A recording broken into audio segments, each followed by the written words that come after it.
Islanders are continuing to prepare to commemorate the 30th anniversary of their liberation.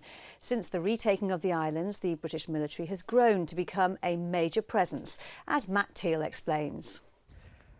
Welcome to the Mount Pleasant military complex here in the Falkland Islands, the hub of the island's defence. It was opened back in 1985 and replaced, well, pretty much nothing, to be honest. There was just a single farmhouse here before. But now it's almost instantly recognisable to just about everybody who's served in the armed forces over the last 30 years. Key to the island's defence is the length of the runway at the airfield, which enables rapid troop reinforcement should the situation arise. 30 years ago today, the battle for the capital of this island, Stanley, which is around 30 miles away from where we are, was still ongoing, and the outcome was still unknown. Well, this is North Camp Road on East Falkland, and it's a fairly entertaining drive in weather like this. But in 1982, there wasn't even a road here when the troops tabbed and yomped their way across what was fairly wet and boggy ground from San Carlos for their date with the Argentine Forces, who had embedded themselves in these mountains. It was around here that Falkland Islanders played their most pivotal role in guiding British troops towards Argentine targets dug in on the mountains. Trudy McPhee was one of them. She farms at Brookfield, sitting in splendid isolation in East Falkland's North Camp.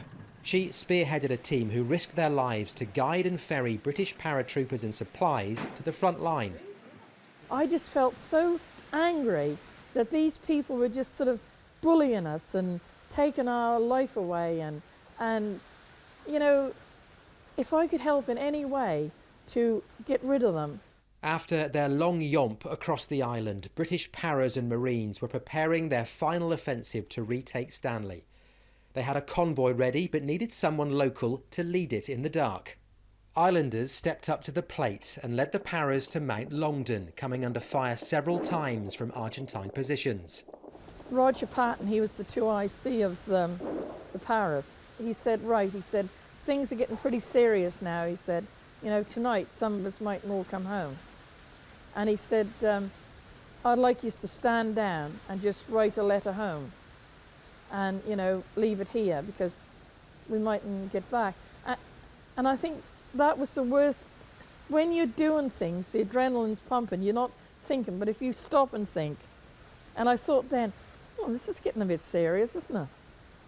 Trudy still has the white woolen gloves that were crucial to the operation, indicating the direction from behind her back as the military vehicles followed in pitch black. When we were standing up on the Estancia Mountain, ready for darkness to fall, and Roger Patton, the 2IC, said to me, was there a guide that was prepared to walk in front? So I said I would, and he gave me a pair of white gloves, and he said, wear these, walk with them with your hands behind your back. And the first rover sort of followed my bum with my white gloves on, and then the next one followed the next one, and that's how it went. Now, when they move a house in this part of the Falklands, they do it literally. When they wanted to move this farm behind me from one part of the island to another, they put it on sleds and physically dragged it with a series of tractors. And the story goes that on the table throughout the journey was a bottle of Task Force ale, which was provided to the troops by a Sunday newspaper back in '82, survived the journey on the kitchen table. Why am I telling you this? Well, I thought you might like to know. Estancia is another isolated farm which became a crucial artery for the battle for Stanley. Tony and Ailsa Heathman, with 3 young children at the time, provided shelter and food as best they could for hundreds of men. Well, it was pretty much open house. We had the house was a lot smaller then. This piece we're sitting in wasn't here. That was the main living room in there. The end door in there was the hospital, which the doctors took over, and there was a steady stream of bad feet through here for about 3 days. I suppose by the time the whole lot got here, there'd have been about 600 altogether. We just thought, oh, thank God they're here, you know, we'll open the door and do anything we can, basically.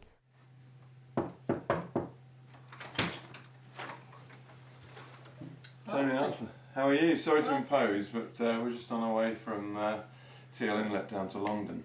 We were wondering if we could sleep in your barn.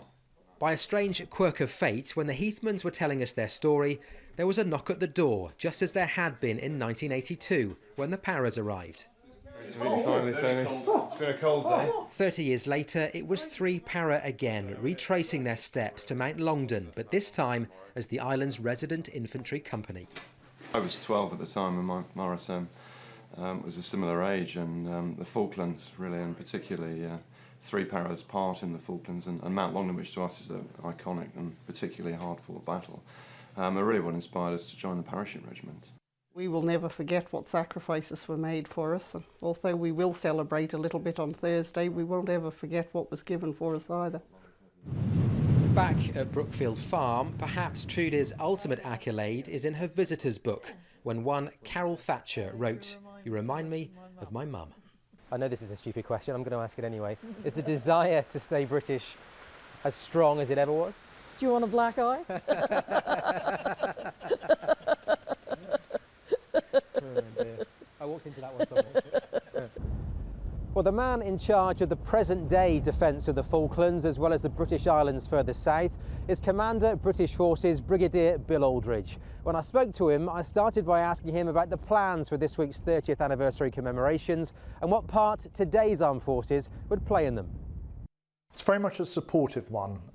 Quite rightly and properly, the Falkland Islanders themselves are leading in all the memorial at the commemorations this week. We've been present on a voluntary basis, and there's been a huge turnout from troops around BIFSI. And on Liberation Day itself, on Thursday the 14th, there will be a significant parade, and of course we're taking part in that. It's easy to forget that the majority of troops based at MPC probably weren't even born when the Falklands conflict was taking place. How important is it to impress on them the achievements of their predecessors? Sadly, it's not too easy to forget. Every time I look at them every week and brief them, the new arrivals, vast majority were not born, as you said, 30 years ago. For a sense of being here, a sense of understanding of what our role is, you can look no better than back to 1982. And of course, an awful lot of the islanders themselves were here then, and they're the ones who can tell the young servicemen and women why they're here. They understand the reason for them being here, and for very obvious reasons, that's why they want us here. Argentina, the political rhetoric serves just to underline to everybody the potential, and it is nothing more than that, the potential for misunderstanding in this part of the world. You mentioned there the increase in the Argentinian rhetoric over the Falkland Islands. What impact, if any, is that having on the way you guys are operating down here? It's business as usual for us. There's been no change to anything. As I say, it purely provides that degree of focus for individuals who might otherwise think there is absolutely nothing happening here. One thing that struck me so far is that we're here obviously remembering the past and commemorating 30 years ago, but a lot of people are keen to talk about the future. What do you think the future holds for the Falkland Islands?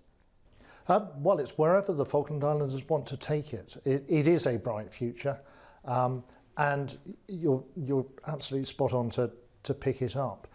They've got an economy that I think most of the rest of the world would almost die for.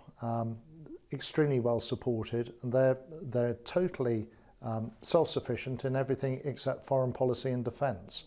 And with the natural resources that are available here, I can see it's an extremely bright place. And I guess in terms of foreign policy and defence, that's what you guys are here for? Not foreign policy, no. We are here to defend, if necessary, the right of self-determination of the Falkland Islanders. But preferably, we can do that by deterring any threat against them. Brigadier Bill Aldridge talking to me there. Well, that's just about it from the Falklands for today. We're back tomorrow with more on the battle for Stanley and a look at Stanley Museum's fascinating new exhibition on the Falklands conflict. Bye for now.